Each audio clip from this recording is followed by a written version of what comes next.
Bem-vindo, amigos, para Núcleo Call 26. Quem diria, hein? Já fiz nossa 26ª edição e hoje nós vamos receber aqui um convidado mais do que especial, muito famoso, né? Com charás famosos, e a gente vai falar um pouco sobre isso.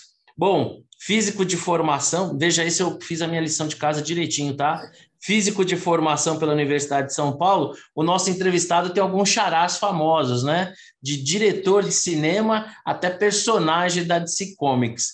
Do diretor de cinema, ele tem como identidade ter que coordenar esforços, pessoas, né, numa mesma direção. Do personagem, por outro lado, ele já não tem nada, né, porque é um personagem meio trapalhão, e o nosso entrevistado hoje tem como uma das suas características a ponderação. Hoje eu vou ter o privilégio de falar com o Christopher Smith, da Capitânia. Christopher, muito obrigado aí por você estar aqui, pela sua disponibilidade nesse nosso bate-papo.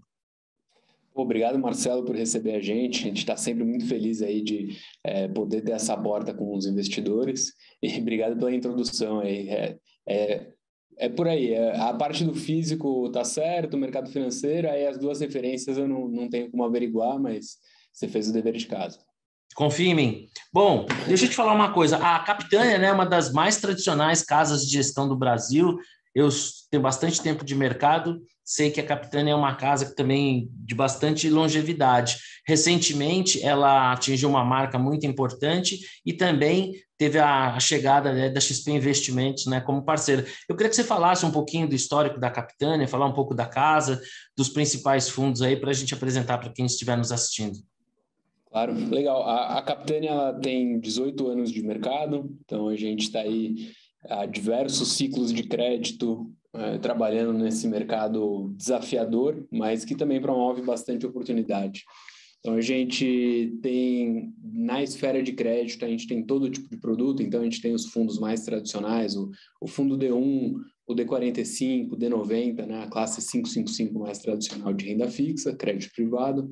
A gente tem os previdenciários, que são um dos carros-chefes aqui da Capitânia, veículos ali mais de longo prazo, com uma rentabilidade bem interessante, um passivo bem interessante, uma estabilidade boa de passivo. A gente tem os fundos listados, o CPTS, bem conhecido, fundo imobiliário, e o CPFF, outro fundo imobiliário, um fundo de fundos. Do lado de infraestrutura, a gente tem o CPTI, que é um fundo de infra bem legal também, é uma modalidade nova de ativos, vale a pena verificar. E a gente também recém lançou o nosso FIAGRO. A aposta nos fundos listados ela é importante, porque é o veículo mais eficiente para o investidor ter acesso a bons ativos de renda fixa de maneira eficiente. Não tem carregar caixa, pode fazer uma alocação um pouco mais inteligente, um pouco mais tática, tem bastante flexibilidade para o investidor poder sair na bolsa.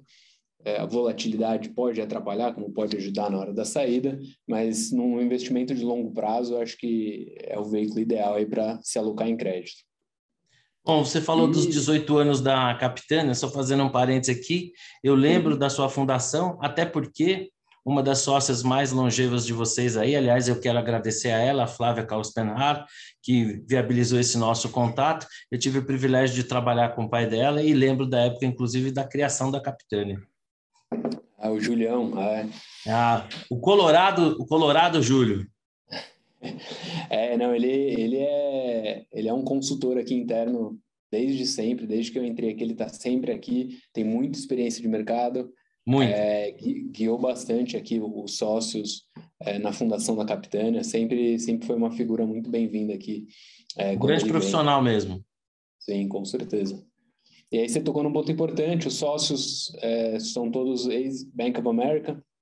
Na saída do Banco do Brasil, eles fundaram a Capitânia com o intuito de continuar a própria jornada aqui no país e também de auxiliar a saída do próprio Bank of America. Então, eles prestaram um serviço ali de consultoria na saída e conseguiram iniciar, assim, sua própria empresa, que 18 anos depois está aí atingindo a marca de 20 bi sob gestão e com a sociedade, que nem você comentou ano passado, da XP, acho que é uma sociedade que só veio a agregar. Então, a Capitânia ela já vinha numa toada de crescimento muito forte, a XP viu isso como uma boa oportunidade de growth ali, né, de sinergias, e do nosso lado também faz muito sentido aliar o processo de gestão ao entendimento de passivo, de novos produtos da XP, que é bem valioso. Então, acho que a gente tem muita sinergia, muito crescimento ainda para trazer. Eu não tenho dúvida disso, parabéns pela escolha do parceiro, que também é meu, né? Então, sou parceiro da XP desde 2016 e realmente estamos muito felizes com essa parceria. Tenho certeza que daqui a algum tempo vocês irão olhar para trás e ver o quão acertada foi essa decisão de vocês. Bom, nós estamos vivendo tempos muito peculiares, né?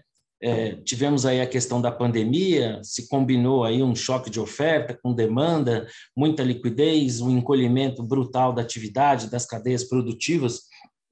E durante algum tempo havia uma discussão se aquela inflação global, né, era algo mais pontual ou se seria mais resiliente, mais perene na curva do tempo. O fato é que não deu para tirar essa dúvida e agora a gente está com esse conflito aí no coração da Europa, né, com a Rússia invadindo a Ucrânia. Eu queria que você analisasse esse cenário global em relação à questão da inflação e queria também aqui até fazer um apêndice aqui, né? Como é que você vê a atuação particularmente do Fed e do BC. Eu, como profissional de mercado, tenho uma sensação que ambas autoridades monetárias já gozaram de mais prestígio em relação ao mercado. Eu sinto que começa a haver um tom mais crítico, tanto em relação à atuação do Fed como do BC. Eu queria que você falasse um pouco, desse para a gente a impressão de você em relação a esse processo de inflação global como um todo, se vocês acham que vai demorar mais ou não, e como é que tem sido a atuação desses órgãos. Bom, vamos falar um pouquinho de inflação antes. Macroeconomia não é muito forte da casa, como vocês sabem, a gente é bem focado em crédito, mas opinião aqui a gente sempre analisa bastante os cenários e influencia bastante a alocação de recursos. Do ponto de vista de inflação, a gente tinha no início a opinião de que era uma inflação de curto prazo, ali no início de 2021, até o começo do segundo semestre, a gente ainda imaginava que os problemas do suprimento das cadeias, eles iriam ser resolvidos e ia acabar sendo mais benéfico para o país, não acelerar tanto a subida de juros, dado que você tem um efeito ali de matar o PIB, né? Sobe demais os juros, você realmente segura a inflação, mas você destrói crescimento. Então, essa régua aí do BC, ela é muito difícil de calibrar. Mas com a persistência da inflação no segundo semestre e até no começo do ano, pré-guerra, se mantendo, a gente não via outra saída a não ser o BC e o Fed realmente mostrarem pelo menos uma postura mais forte ali de controle de inflação. Então, a inflação ela tem uma componente, não sei se ela psicológica, mas ela tem um componente não de mercado ali que ela segue muito a tendência. Então, se no mercado como um todo há a impressão de que a inflação nos próximos meses vai estar sob controle, você tem uma pressão desinflacionária, porque o reajuste de preços ele pode se dar de forma mais gradual. Agora, no segundo momento, se você tem uma população esperando mais inflação nos próximos meses, anos, é muito natural que essa inflação vá se concretizar. Então, é importante os bancos centrais mostrarem firmeza, mostrarem apoio aos indicadores e mostrarem que, em última saída, eles vão sim aumentar os juros até onde for necessário. Eu acho que criticar Banco Central é padrão, tem crítica para todo lado, é um trabalho ingrato, não tem uma equação correta a se seguir. No final do dia, algum risco eles vão ter que tomar, ou de acelerar demais, ou de desacelerar demais, eles estão sempre em alguma ponta tomando algum risco e a gente vai sofrer as consequências daquilo 6 a 12 meses depois. É difícil separar também o que é a atuação do Fed, o que é a atuação do mercado como um todo, estabilização de preços, que seria normal. Então, o Fed e o BC, eles sempre sofrem muito porque, assim, se deu certo, foi um mercado que se ajustou, se deu errado, foi culpa do BC. Acho que acaba sendo um alvo fácil. Acho que, pelo menos agora no primeiro trimestre, eles fizeram um bom trabalho de melhorar o discurso, de que eles estão comprometidos com o bando de inflação, de que eles vão correr atrás ali, aumentar juros até onde for necessário. Acho que essa sinalização ela é positiva para o mercado, para acalmar um pouco os ânimos, diminuir um pouco a volatilidade, e eu acho que já é benéfico para todo mundo. E aí, daqui para frente, o que mais vai movimentar um pouco esse tipo de sinalização é efeitos do conflito da guerra, né? Que são diversos. Então, a gente pode discutir a crise energética, que, do meu ponto de vista, não faz sentido nenhum ser sobre juros, é uma crise 100% externa. Então, a gente está importando essa dinâmica de preços nova, e subjuros não vai mudar essa inflação. A componente de energia na inflação ela é muito forte, e se o petróleo continuar subindo, a gente vai continuar sofrendo, independente de para que lado vá os juros. Agora, se você começar a discutir os efeitos secundários ainda de disrupção de cadeias, de alimentos, aí tem que analisar cada caso a caso para ver se faz sentido subir juros ou não. Eu acredito que, assim como está precificado no mercado, que a subida já está no fim, então a gente já está finalizando aqui a ascensão de juros. A inflação, eu acho que o grosso já passou, a não ser que a gente tenha realmente um choque novo de petróleo, sei lá, ainda a Rússia falou ontem que se continuar aí o embargo sobre os produtos da Rússia, o petróleo pode ir a $300 o barril. Então, aí realmente a gente vai ver mais inflação. Mas num cenário onde tudo mais se normalize, a guerra se estenda um pouco mais, mas sem nenhum movimento drástico para nenhum lado, eu acho que a gente está chegando no fim vamos falar, no pico da inflação.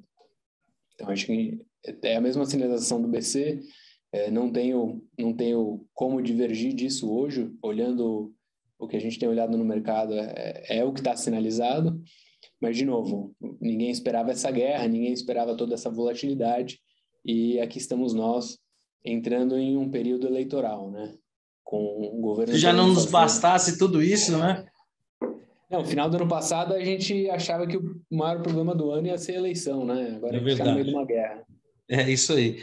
Bom, vamos avançar um pouco mais agora nas especialidades da casa, né? A gente está falando aqui para um público diverso, então acho que vale a pena a gente retomar aqui alguns conceitos, né? Quando a gente fala em renda fixa, né, a gente tem basicamente aí 3 possibilidades, né? Fazer investimentos atrelados à inflação, à taxa Selic ou pré-fixados. Considerado todo esse cenário, e obviamente a gente sabe que cada tipo de investidor tem um determinado perfil, mas nesse cenário agora, se você tivesse que pensar num investidor médio, numa carteira de renda fixa, para onde você acha que a direção do Leme, né, já que vocês o nome de vocês é Capitânia, fazendo aí uma alusão, para que lado que a coisa deveria caminhar, né? Um investidor médio, como é que ele deveria pensar a carteira dele hoje de renda fixa, sem, obviamente, né, alocando em bons fundos como os de vocês? Mas para onde deve estar mais voltada a atenção dele? Para os juros, aproveitar que a taxa de juros está alta e dar um pouco de dinheiro no pré-fixado? Como é que você vê isso? A gente vê hoje uma dinâmica muito favorável para o mercado de crédito e renda fixa no geral. A gente tem um fluxo de investidores para os fundos de crédito muito grande, então os fundos de crédito estão com bastante caixa, estão procurando bons ativos para alocar. E o mercado primário, né, as empresas que estão querendo emprestar dinheiro para esses fundos, está um pouco mais seco, porque as empresas não têm muita visibilidade para investir. Ninguém vai construir uma fábrica 6 meses antes de uma eleição e no meio de uma guerra. Então, acho que a gente está num momento que as empresas estão um pouco o pé atrás, não estão querendo investir tanto, estão querendo esperar passar a eleição para tomar uma decisão de mais longo prazo, o que faz com que a recorrência de novas dívidas ela diminua um pouco. Então, a gente está num momento que os fundos estão captando, estão com caixa, e o que tem de dívida, o que tem de bons investimentos está aí no mercado. Então, salvo uma ou outra emissão nova, esses fundos têm que vir no mercado secundário comprar novos ativos. Isso faz com que os ativos que existam hoje se valorizem, fazendo com que a cota dos fundos se valorize, e a gente entende que esse é um movimento persistente, deve durar pelo menos até julho, agosto, então a gente antecipa que os fundos de crédito devem ter bons resultados aí nos próximos meses, fazendo com que uma alocação, que nem você comentou, no pós, faça bastante sentido. Eu acho que o pós, né, a Selic, ele hoje está num patamar muito bom, você vai falar qualquer Selic de 2 dígitos para mim é sensacional. Então, você está ganhando 10% ao mês, ao ano, já é um resultado ali que na maioria dos anos seria ótimo. E para o investidor que não tem um apetite a risco, a volatilidade tão grande, eu acho que a Selic é a melhor pedida. Agora, para o investidor que tem um perfil mais de longo prazo, que está querendo se antecipar algum movimento, fazer um ganho de capital, a gente acha que a curva nos pontos mais longos, apesar da curva de juros real e nominal estar um pouco flat, então o curto ele está pagando quase a mesma coisa que o longo. No curto você tem um efeito de que primeiro a duration do ativo é mais baixa, então o seu ganho de capital acaba sendo mais baixo. É um efeito aí natural dos investimentos de renda fixa. Só que o curto ele já está mais bem precificado, então o curto não tem mais tanto espaço para variar a ponto de fazer uma reprecificação financeira ali do ativo. Agora o longo eu acredito que ele tem algum prêmio sim para entregar. Eu acho que a precificação da curva ela está acima do que ela precisava estar. Eu entendo porque ela está aqui. A gente está discutindo agora volatilidade, guerra, eleição. Você precisa precificar um pouco de incerteza, mas à medida que a eleição vai se concretizando, aí a gente não vê uma segunda ou uma terceira via viável, a gente já vai começar no processo eleitoral mais forte. O gringo parece que já está comprado aí na eleição desse ano, já achou bom o resultado, o possível resultado. Então, eu acredito que à medida que o BC realmente veja que a gente chegou no limite que a gente precisa para a curva de juros, para a Selic, e a inflação começar a arrefecer um pouco, a gente vai ter espaço para um fechamento bem forte da curva de juros. Especialmente porque a previsão do ano, na melhor das hipóteses, é um PIB de 0, né? Então, não podemos esquecer que a primeira função do BC hoje é a inflação, mas ele tem que pensar em desemprego e crescimento também. Sem sombra de dúvida. Bom, avançando um pouco mais, o trabalho aí de um gestor de fundos, na verdade, como você bem disse, né, é selecionar no mercado essas emissões, né, para poder ser o lastro das aplicações dos fundos. Eu queria que você falasse um pouquinho, né, como é que é essa linha de produção, quais são os critérios, quais são as linhas de corte, como é que vocês trabalham, como é que vocês montam essa carteira, como é que é esse processo decisório, gestão de risco. Queria que você falasse um pouco aí de como é que é a cozinha de um fundo de investimentos em crédito privado. Legal. Bom, a gente tem, primeiro, a equipe de gestão e analistas, aí composta por 12, acho que agora são 15 pessoas, entre gestores de todos os setores, gestores de todas as carteiras e analistas de todos os setores. Aí a gente tem uma equipe segregada de risco, que ela faz a análise de risco dos ativos e controla os limites dos fundos, puxa um pouco a rédea ali do gestor para ele estar sempre dentro do mandato e do mandato tanto do regulamento quanto dos riscos. E é uma equipe segregada, hoje conta com 6 pessoas que fazem essa análise e monitoramento e até auxiliam ali no processo de gestão. A alocação dos fundos, cada fundo tem o seu mandato, tem o seu perfil, mas a gente tem uma cabeça aqui de... a gente opera num segmento muito mais para o high grade, então a gente trabalha com empresas de boa reputação, bom rating, e para um percentual menor da carteira, a gente entra no que a gente chama de mid yield, que não chega a ser investimentos de alto risco, mas que por algum motivo esse investimento chega a trazer um pouquinho mais de taxa, ou por uma falta de liquidez, ou falta de conhecimento do mercado. Então a gente procura ser bem atuante nesse segmento, e essa é uma originação que a gente faz mais interna, não é tanto o perfil de bancos grandes trazerem essas operações, só que é a gente que tem que correr atrás de empresa, correr atrás de boutique de investimento, parceiros para intermediar e originar. A esteira tradicional aqui, o analista, o deal chega via banco, via originador, parceiro, boutique, às vezes a própria empresa acessa a gente. O analista responsável ele vai fazer uma análise daquela dívida, ver se está condizente com o perfil de risco, ele vai montar um material e levar ao comitê de crédito. O comitê de crédito ele é composto por 5 membros sêniores aqui da equipe, ele é unânime, então qualquer membro pode vetar uma operação, E desse comitê de crédito, geralmente o analista volta com algumas dúvidas para a companhia que o comitê levantou, aí a gente faz um novo comitê para repassar aquelas dúvidas. Se tiver tudo aprovado, a gente aprova o volume, alocação por fundo e desembolsa, e coloca aquele fundo, aquele ativo novo no fundo. A gente é bem ativo também no mercado secundário, então a gente nunca entra em algo para carregar até o vencimento. A ideia é sempre investir em algo e já procurar uma estratégia de saída, já entender qual que vai ser o processo de desinvestimento daquele ativo, seja venda via mercado secundário, via uma amortização que venha a ocorrer por algum evento, e dificilmente a gente entra em algo com a cabeça de carregar até o vencimento. O Brasil é um pouco complexo para isso, a gente tem que estar sempre preocupado com estratégias de saída.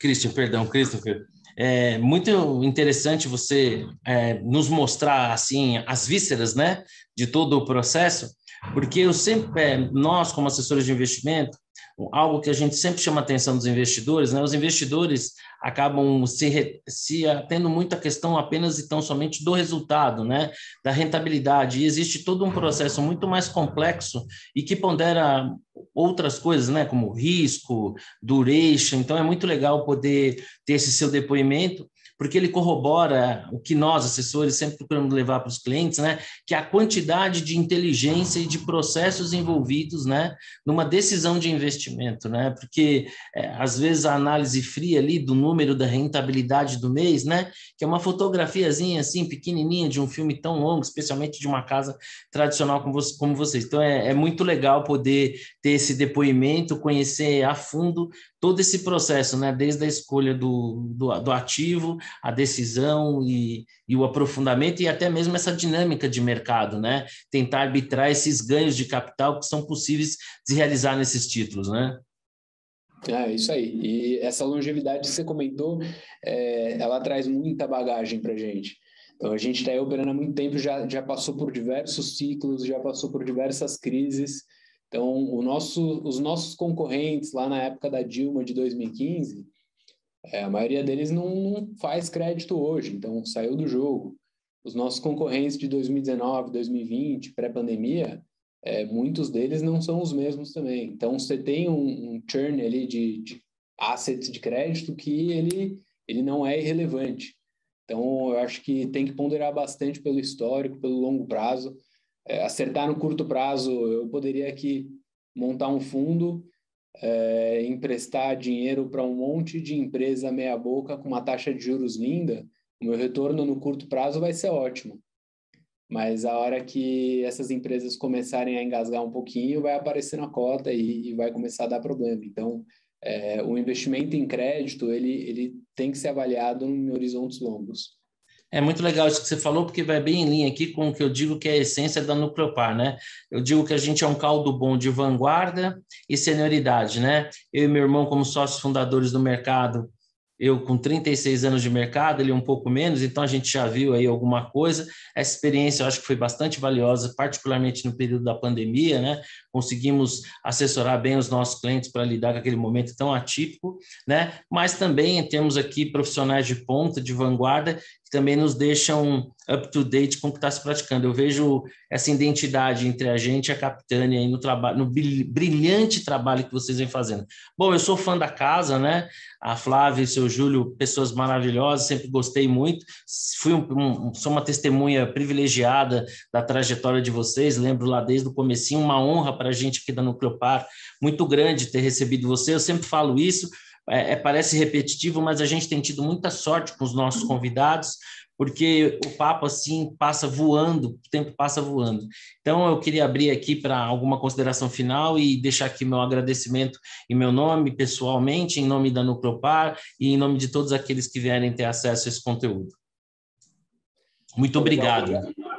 Obrigado, Marcelo, obrigado, Nucleopar, pelo espaço. De novo, a gente está sempre muito feliz de poder ter esse contato com o investidor final. Eu acho que falta isso um pouco no mercado. O trabalho de vocês e de várias casas que têm feito essas lives, têm feito esses vídeos educacionais é super importante. O mercado de crédito ele parece muito simples, né? É um investimento em renda fixa, mas ele tem as suas nuances e até 2018 ninguém achava que podia perder dinheiro com investimento em renda fixa, né? E aí 2018 e 2019 mostrou que tem sim cota negativa, tem volatilidade, tem marcação ao mercado, e que não é só montar uma carteira e esquecer dela, você tem que ficar em cima, e tem que ficar em cima do gestor também. Você tem que cobrar resultado, e a gente está aqui para isso. Ganhamos muitos clientes na pandemia, pessoas que faziam seus investimentos através da rede bancária e que não conseguiam, junto aos bancos, uma explicação razoável exatamente para esse paradigma, né? Pô, como é que eu apliquei em renda fixa e meu rendimento deu negativo? Essas pessoas nos procurando e a gente explicando a mecânica do mercado acabou ampliando a nossa base. Bom, Christopher, muito obrigado mesmo pela sua atenção, agradeço a todos da Capitânia, tenho certeza que esse é o primeiro de outros papos que surgirão por aí, tá bom? Muito obrigado e um grande abraço. Legal, Marcelo, abraço.